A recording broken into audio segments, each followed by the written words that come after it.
altas com a paz do Senhor Jesus. Aleluia, irmãos. Gostaria, já que os irmãos estivessem preparados com as suas lições também, com as suas Bíblias, gostaria de contar com a participação de todos vocês para estarmos aqui fazendo uma lição dinâmica também, com o auxílio de todos que aqui estão. Hoje nós estaremos dando início à lição de número 4, estaremos dando aqui a lição número 4, a parte A e parte B, onde nós temos como tema a função social dos sacerdotes. E aqui nós temos nosso texto áureo, que diz assim: E Jesus ordenou-lhe que a ninguém o dissesse, mas disse-lhe: Vai, mostra-te ao sacerdote e oferece pela tua purificação o que Moisés determinou, para que eles lhe sirvam de testemunho. E agora, na nossa verdade prática, nós temos aqui: as funções do sacerdote iam além da liturgia. Sua principal obrigação era zelar pela santidade e pureza do povo de Deus. Algumas funções dos sacerdotes incluíam a área clínica, sanitarista, urbanista, civil, administrativa e judicial. Portanto, irmãos, aqui nessa aula nós estaremos vendo as outras funções que os sacerdotes haviam. Funções essas que estão ali descritas na área clínica, na área sanitarista, urbanista e entre outras áreas.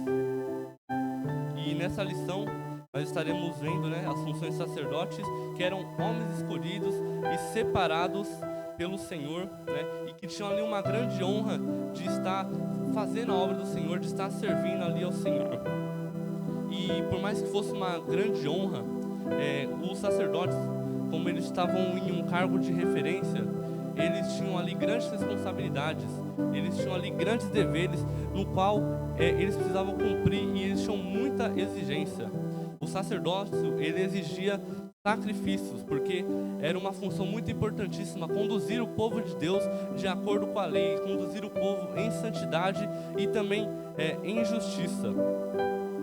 E essa, nós podemos ver na Bíblia que era uma tarefa muitas das vezes muito dificultosa, onde nós podemos ver ali, por toda a história dos hebreus, que muitas das vezes eles apostataram da fé, eles foram rebeldes ao Senhor, eles murmuraram contra o Senhor. Então foi, creio que sim, uma tarefa muito difícil para os sacerdotes estar ali guiando aquele povo de acordo com a lei de Deus.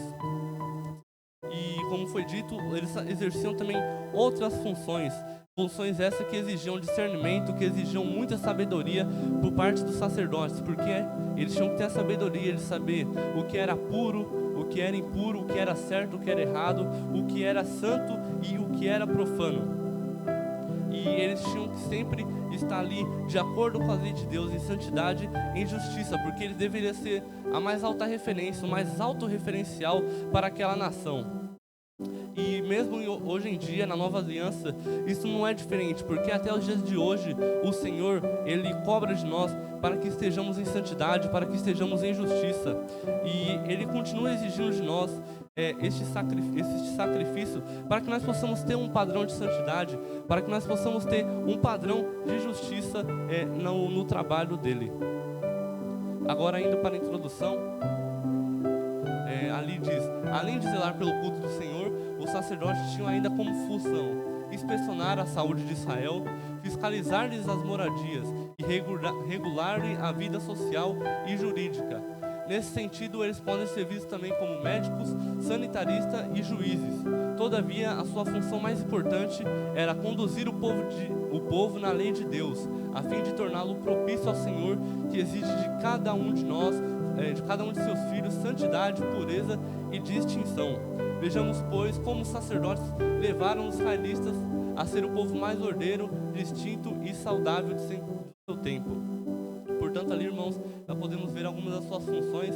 Eles tinham que cuidar em relação da saúde de Israel, além também de ter que fiscalizar as moradias do povo de Deus, e assim também como as suas vestes, como estaremos vendo mais para frente. Eles também tinham que regular a vida social e jurídica do povo de Deus. Portanto, indo para o nosso primeiro tópico, que fala sobre as funções clínicas. Libertos do Egito, os israelitas corriam o risco de transmitir à próxima geração enfermidades como a lepra. Gostaria já agora de estar pedindo para alguém abrisse no livro de Deuteronômio, no capítulo 7, versículo 15. E a doença mais temida da antiguidade, que era a lepra. Por isso, Deus encarregou os sacerdotes de inspecionar clinicamente o seu povo. Portanto, ele encarregou os sacerdotes de inspecionar o povo de Deus em relação à lepra. Aleluia. Nosso presbítero Sivaldo estará fazendo a leitura. Deuteronômio, capítulo 7, versículo 15. E o Senhor de ti desviará toda enfermidade. Sobre ti não porá nenhuma das más doenças dos egípcios, que bem sabes. Antes a porá sobre todos os que te aborrecem. Aleluia. Deus abençoe. E, irmãos, como nós podemos ver em relação à lepra é uma doença infecciosa que é causada por uma bactéria e que ela leva ao aparecimento de manchas esbranquiçadas na pele, e ela cria uma alteração dos nervos que diminui a sensibilidade da pessoa à dor, ao toque e ao calor. E como foi lido, hoje em dia a lepra ainda existe. Ela é conhecida como hanseníase, porém hoje em dia ela já tem cura. Só que uma assimilação que nós podemos fazer interessante em relação à lepra é que a lepra ela faz uma referência ao pecado. As pessoas, quando elas eram contaminadas com a lepra, primeiro, como foi dito ali no versículo que o nosso presbítero Sivaldo leu, a lepra ela era originada do Egito. A lepra era uma doença que foi com o povo de Deus e que ela veio oriunda do Egito. Portanto, com essa parte nós podemos ver que essa doença ela era egípcia, e como nós podemos ver muitas vezes na Bíblia, o Egito ele faz uma referência, digamos assim, ao mundo externo. Era ali onde havia os pecados, e era ali onde o povo de Deus foi escravizado. E portanto, nós podemos ver essa referência, onde nós podemos assimilar que a lepra, ela é nada mais, nada menos do que o pecado, que quando as pessoas elas eram contaminadas, elas eram colocadas ali em um lugar separado do arraial para que não viesse contaminar os próximos. E além disso, a lepra ela não só contaminava a pessoa, nós estaremos vendo aqui mais para frente também que a lepra contaminava as vestes e contaminava a casa. E isso também tem uma simbologia na qual nós já estaremos também falando. Portanto, no subtópico subtópico 1, inspeção da lepra. Nos tempos bíblicos, a lepra era a doença que causava mais repulsa devido ao seu aspecto e contágio.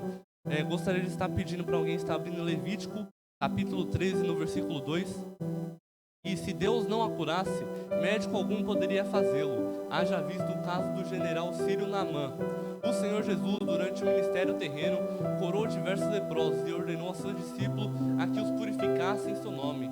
Por isso aqui, irmãos, nós podemos ver que a lepra, ela apenas poderia ser curada se Deus agisse. Como foi falado ali, era a doença que causava mais repulsa, ainda mais porque também a lepra, em determinado tempo, era vista até mesmo como um castigo divino. Quando teve ali o caso de Miriam, onde ela teve lepra por causa de sua rebelião contra Deus, a sua rebelião contra Deus, onde ela foi castigada com a doença da lepra. Levítico no capítulo 13, versículo 2. O homem, quando na pele da sua carne houver inchação, ou pústula ou mancha branca que estiver na pele de sua carne, como praga de lepra, então será levado a Arão, ao sacerdote, ou a um dos seus filhos, os sacerdotes. Aleluia. Deus abençoe. E agora indo para o subtópico 2, a inspeção clínica. Em sua peregrinação à terra prometida, os israelitas não contavam com médicos e sanitaristas. Era um luxo restrito aos egípcios. Gostaria também de já estar pedindo para alguém abrir em Gênesis, capítulo 50, versículo 2. Por isso, Deus encarrega os sacerdotes de inspecionar a saúde pública de Israel. Sempre que alguém apresentava algum dos sintomas da lepra, deveria encaminhar-se ao sumo sacerdote para ser examinado. De acordo com o diagnóstico, o paciente era declarado limpo ou impuro. Se constatada a doença, o enfermo era imediatamente separado da comunidade para evitar uma epidemia. Gênesis, no capítulo 50, versículo 2. E José ordenou aos seus servos, os médicos, que embalsamassem o seu pai que os médicos embalsamassem Israel.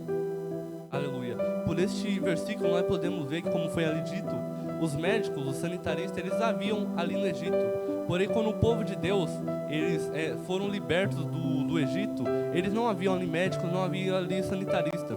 Por isso, essas funções ficaram encarregadas para os sacerdotes e para os sumos sacerdotes, que ali iriam examinar o povo de Deus. Eles iriam avaliar a lepra daqueles que tiveram lepra, e caso fosse constatado que a pessoa havia lepra, ela seria, como foi falado ali, ela seria diagnosticada como limpa ou impuro. E caso ela fosse diagnosticada como impuro, ela seria separado do resto das pessoas, para evitar que uma epidemia atingisse o povo de Deus. Até porque, como foi dito, a lepra ela não tinha cura a não ser se fosse por Deus. Portanto, esse método que os sacerdotes usavam era mais um método preventivo do que curativo.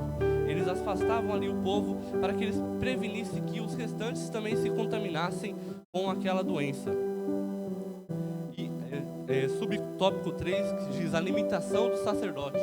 Cabia aos sacerdotes inspecionarem e diagnosticar os leprosos. Era uma função mais preventiva do que curativa. O próprio Senhor Jesus reconheceu a perícia do sacerdote no diagnóstico da doença. Gostaria também de já estar pedindo para alguém abrir no livro de Lucas, no capítulo 5, versículo 14. Quanto à sua cura, só um milagre divino poderia limpar completamente um leproso. Hoje, apesar dos avanços da medicina, a lepra modernamente conhecida como hanseníase ainda é uma doença, ainda é uma enfermidade assustadora. Entretanto, já não há mais a necessidade de isolar os indivíduos, pois há tratamento efetivo para os portadores da doença. Lucas, no capítulo 5, versículo 14. Em seguida, Jesus lhe ordenou: não fale sobre este acontecimento a ninguém, porém, vai mostrar-te aos sacerdotes e oferece pela tua purificação os sacrifícios que Moisés determinou para servir de testemunho ao povo. Aleluia. Nossa, a palavra ela é um pedaço da palavra onde Jesus, ele curou um leproso. Mas mesmo assim nós podemos ver qual era a importância de um sacerdote para examinar o povo. Mesmo tendo curado aquele leproso, ele pediu e reconheceu ali o cargo do sacerdote ao falar para aquele homem que havia sido curado, para ele se apresentar diante do sacerdote, para que o sacerdote o diagnosticado como limpo, e que ali também ele ofertasse desse uma oferta de gratidão. Então nós podemos ver que era uma função muito importante que ali os sacerdotes haviam para evitar que esta doença se contaminasse para o resto das pessoas. Estaremos agora indo para o subtópico 2, que diz as funções sanitaristas dos sacerdotes. Devido aos povos que habitavam, Canaã tornou-se doentia e contagiosa. Até suas casas e vestes eram tomadas por uma espécie de lepra. Gostaria de estar pedindo também já para alguém estar abrindo no livro de Levítico, no capítulo 14, versículo 34 e versículo 35. E até suas casas e vestes eram tomadas por uma espécie de lepra. Para preservar a saúde dos hebreus, Deus instruiu os sacerdotes a atuarem também como sanitaristas.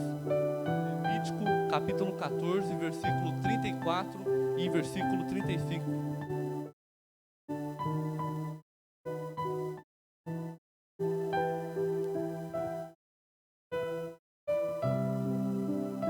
Quando tiverdes entrado na terra de Canaã, que vos hei de dar por possessão, e eu enviar a praga da lepra em alguma casa da terra da vossa possessão, então aquele de quem for a casa virá e informará ao sacerdote, dizendo: parece-me que há como que praga em minha casa.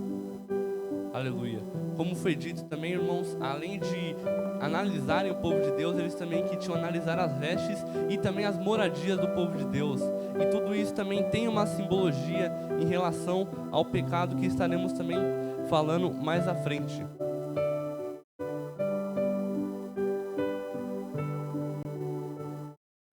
subtópico 1, que diz a função sanitarista do sacerdote. O sanitarista é um especialista em saúde pública. Sua função é basicamente preventiva. Manter a cidade livre dos focos das doenças e infecção é o seu trabalho prioritário. Neste sentido, cabia ao sacerdote inspecionar as casas e roupas em Israel. Portanto, quando alguém ali tivesse suspeita que a sua casa estivesse com a lepra, ele avisaria o sacerdote, e o sacerdote iria ali analisar, iria tomar as devidas decisões de acordo com a sua análise, se realmente a casa estava com lepra, e também, além disso, ele também examinaria as vestes daqueles que teriam a lepra, para saber se realmente também havia lepra nas vestes ou na casa. A lepra na casa. A lepra numa casa tinha início com o aparecimento de manchas verdes e avermelhadas, que, via de regra, pareciam mais fundas que a superfície das paredes. Sempre que isso ocorria, o proprietário era instruído a recorrer ao sacerdote, que, após examinar o imóvel, ordenava o seu despejo para que a praga não se espalhasse por toda a propriedade. Em seguida, a casa era interditada por 7 dias. Caso a praga não cedesse, as pedras contaminadas eram retiradas e as paredes todas eram raspadas.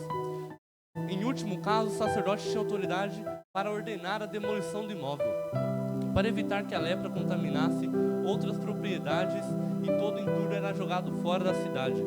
Portanto, aqui, irmãos, nós vemos que as casas, quando elas haviam lepras, o sacerdote analisava. Caso fosse necessário, ele apenas retirava algumas pedras e substituía por outras. Mas caso ele visse que a lepra já houvesse se espalhado por toda a moradia, ele podia até mesmo ter o direito de demolir aquela casa e jogar para fora da cidade, para que assim não viesse contaminar. E quanto ao significado que eu falei disso, como eu havia dito, a lepra ela pode ser assimilada também como pecado em nossas vidas. E quando o pecado ele invade nossos corações, ele vem para nos manchar, ele vem para nos tornar impuros, que eram como as pessoas que tinham lepra eram tratadas. E muitas das vezes essa lepra, ela também ia para as casas. E na casa aqui, qual é o significado da casa? A casa, irmãos, significa aqui como a nossa família. Muitas das vezes, quando o pecado nós caímos em pecado, nós ficamos impuros. Muitas das vezes nós possamos também estar contaminando nossa casa. Por exemplo, um pai de família, dono de sua casa, quando ele cai em pecado, quando ele se desvia do Senhor, ele, por ser um dos alicerces da casa, a casa também é contaminada. A casa também acaba por ser afligida por conta do homem, talvez por conta da mãe, ou até mesmo por vezes do filho, né? Muitas das vezes, quando uma pessoa está em pecado em casa, ela pode acabar afligindo a mãe, pode acabar afligindo o pai, ou então afligindo o irmão, e etc.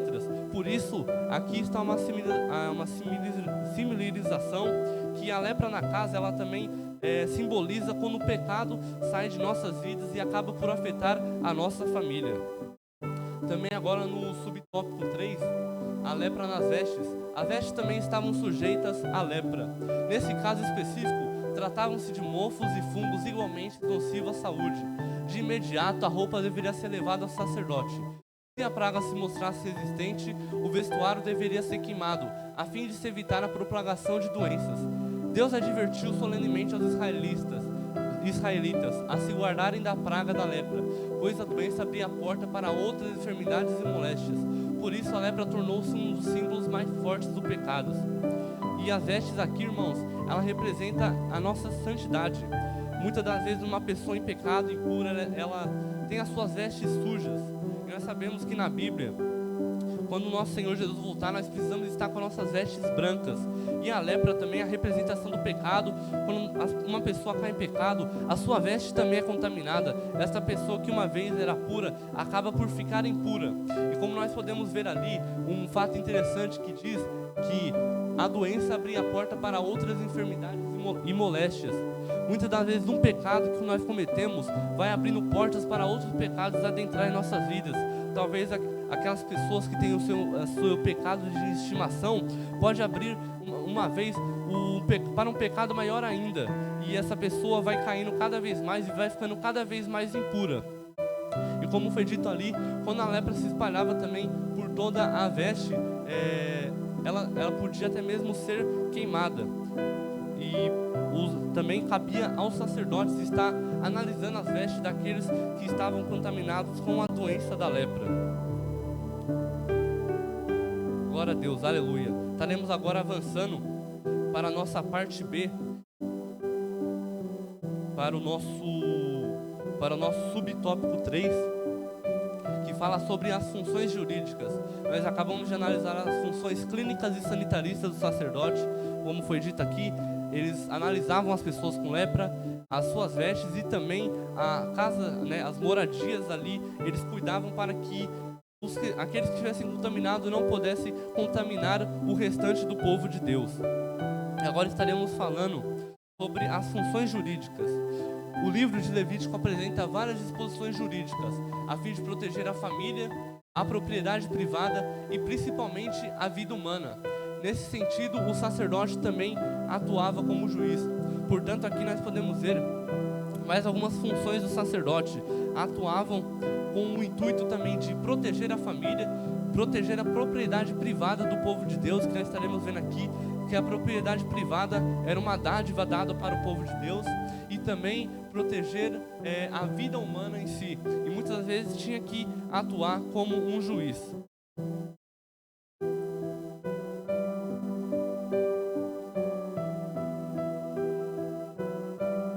Indo para o subtópico 1, que fala sobre a proteção da família, com o objetivo de manter a pureza e a legitimidade no relacionamento familiar, o Senhor, por intermédio de Moisés, proíbe aos israelitas o sacrifício infantil, relações incestuosas, o abuso sexual doméstico, a exposição das filhas à prostituição, à homossexualidade e à bestialidade. Os filhos de Israel, como adoradores do Deus único e verdadeiro, eram obrigados a honrar seus pais e a preservar-lhes a autoridade. Neste sentido, os sacerdotes atuavam como reguladores da família israelita.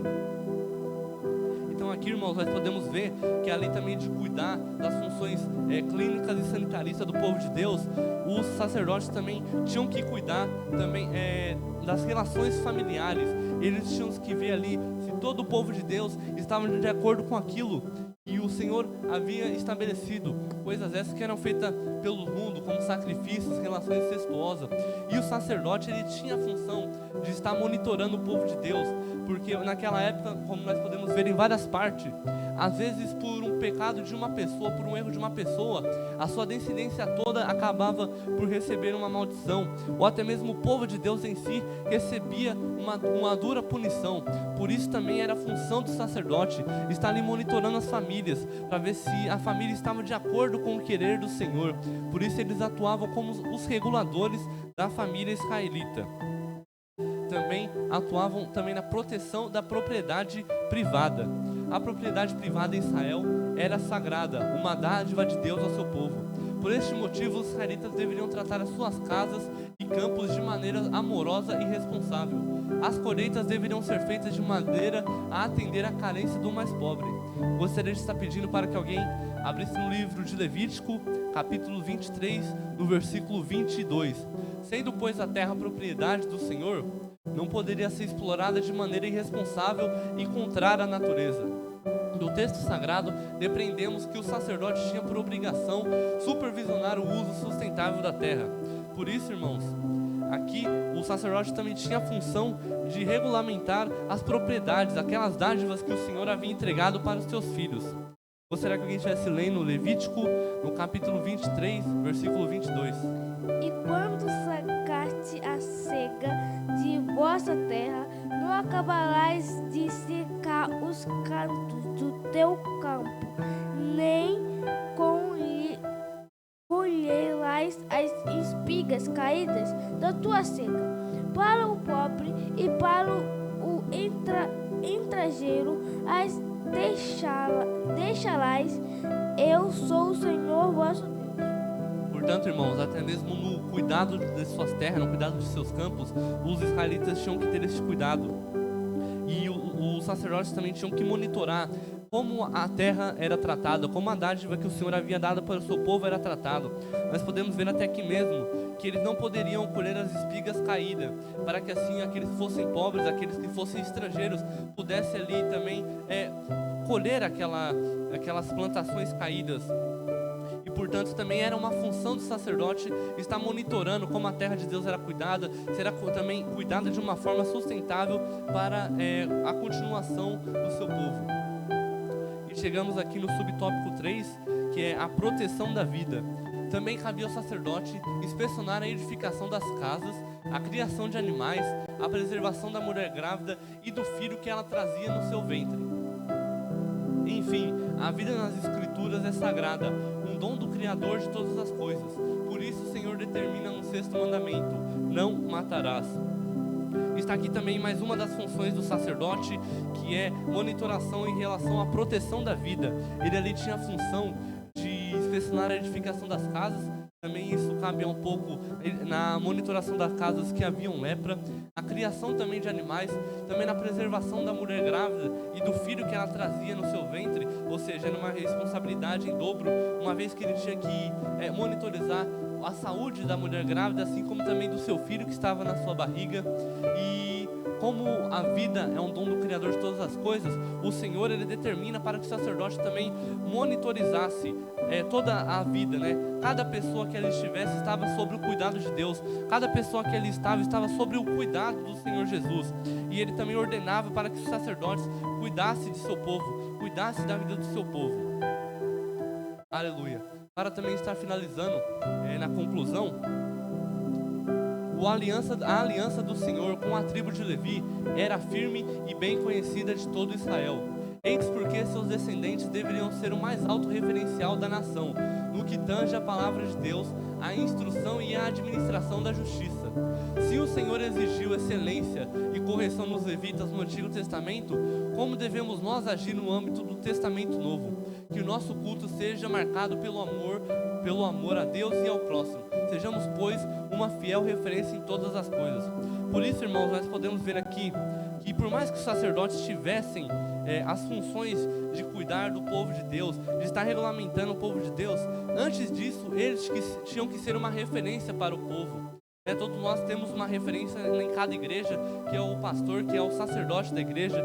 Ele, assim como antigamente, nós devemos ser uma referência, não só uma referência para quem está lá fora, mas também para os que estão aqui dentro. Nós devemos ser uma referência para que assim nós também possamos cuidar uns dos outros, para que assim como os sacerdotes faziam, nós possamos também ajudar uns aos outros. O Senhor ele exigia naquela época altos sacrifícios dos sacerdotes, e por mais que estejamos em tempo diferente, não há mais um cargo de sacerdote, nós ainda somos sacerdotes do Senhor, nós ainda temos que manter esse padrão de santidade, esse padrão de justiça, esse padrão que o Senhor pede de nós, para que nós possamos estar trabalhando em sua casa. E também para estar servindo Ele e agradando a nosso Senhor e fazendo o seu querer. Por isso, passando aqui por um resumo, nós podemos ver as funções clínicas do sacerdote, onde ele inspecionava aqueles que haviam lepra, e ele também analisava, e de acordo com a sua análise, ele tomava certas medidas. Outra inspeção clínica também era em questão das moradias dos israelitas, e também da questão das vestes dos israelitas que haviam tido a doença da lepra. E também podemos ver as funções jurídicas, onde ele cuidava da proteção da família, da proteção da propriedade privada e também da proteção da vida de cada um dos seus povos. E aleluia, eu estarei também ficando por aqui. Quero estar agradecendo a minha oportunidade e que Deus possa abençoar cada um de nós grandemente. Estarei passando agora a direção para o nosso pastor Eliel Veras.